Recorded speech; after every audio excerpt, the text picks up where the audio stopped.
Jadi biar mungkin dulu lah, baru Ali ini akan mencari siapa pembunuhnya. Tetapi Muawiyah ini udah menyimpulkan dulu gitu loh. Jadi kayak, alah Ali ini kenapa nggak cari pembunuhnya Utsman gitu? Apakah dia memang ingin menggantikan Utsman gitu? Jadi Muawiyah merasa Ali ini tidak ketakutan dan Ali ini lemah karena kematian Utsman ini belum ditemukan pembunuhnya. Nah, pada saat itu banyak pro kontra ketika Ali itu dijadikan khalifah atau pemimpin, terutama pada golongan Muawiyah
Tapi nggak semua khalifah itu menciptakan masa gemilang.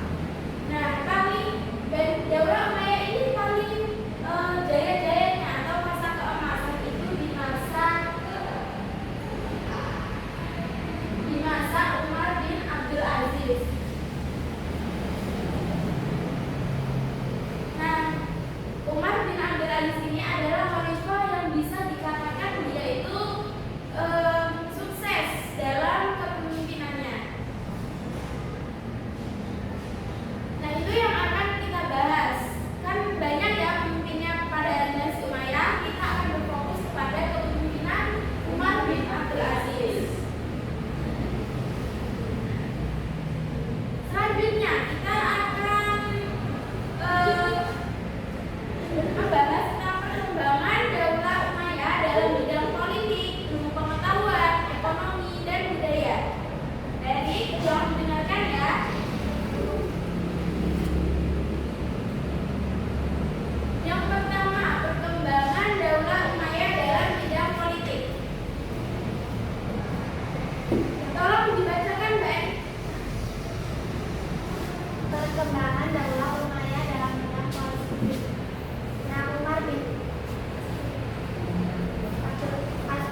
jenis dan segi pemakaiannya.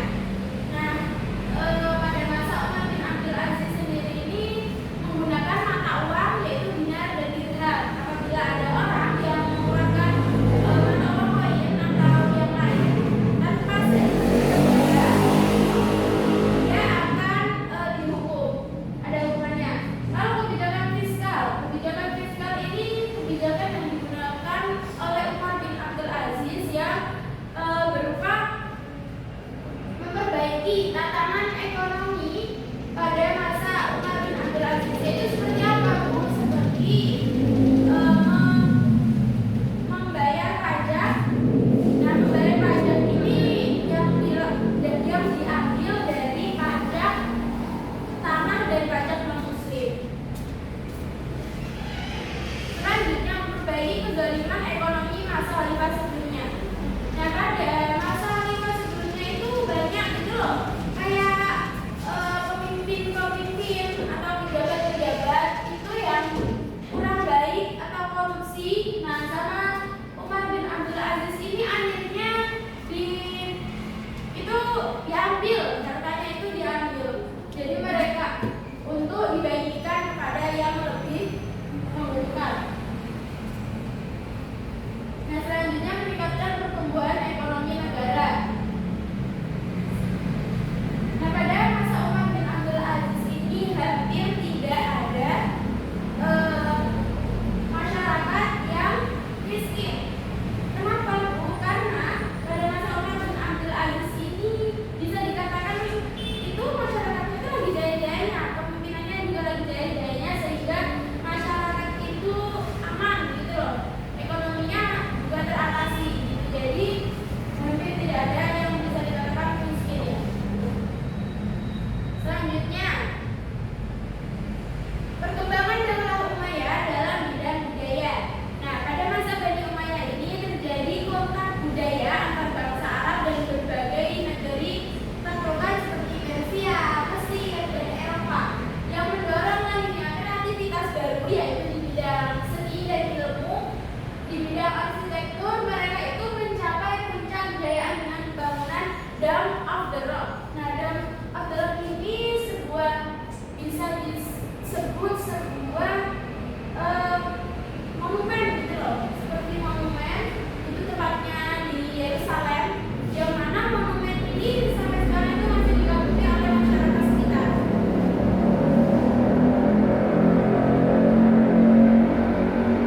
Selanjutnya, faktor-faktor yang menyebabkan kemunduran dan runtuhnya Daulah Umayyah. Mbak Silvi bisa tolong dibacakan? Faktor-faktor yang menyebabkan kemunduran dan runtuhnya Daulah Umayyah. Sistem pergantian khalifah melalui garis keturunan.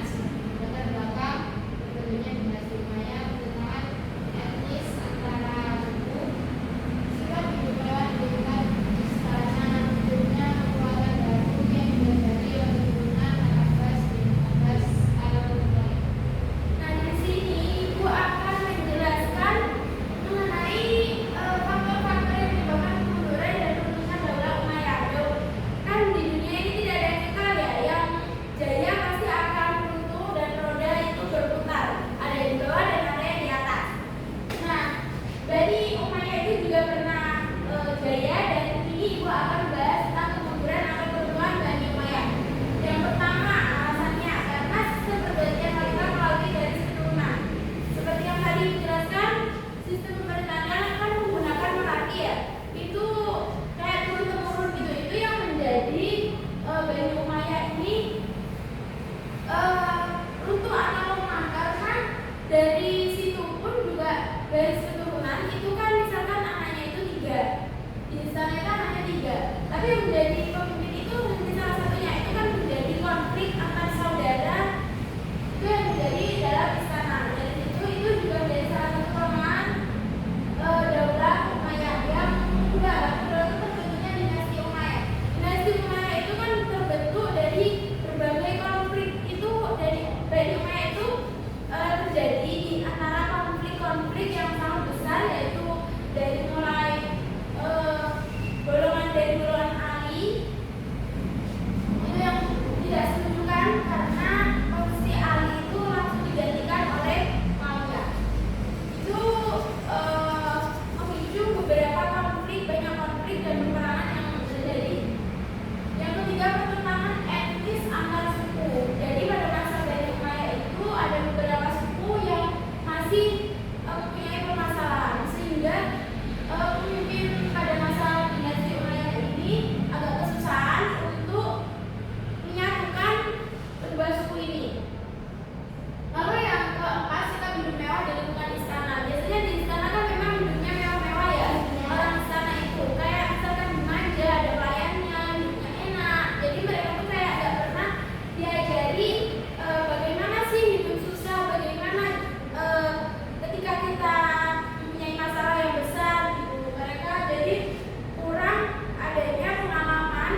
bisa disiapkan.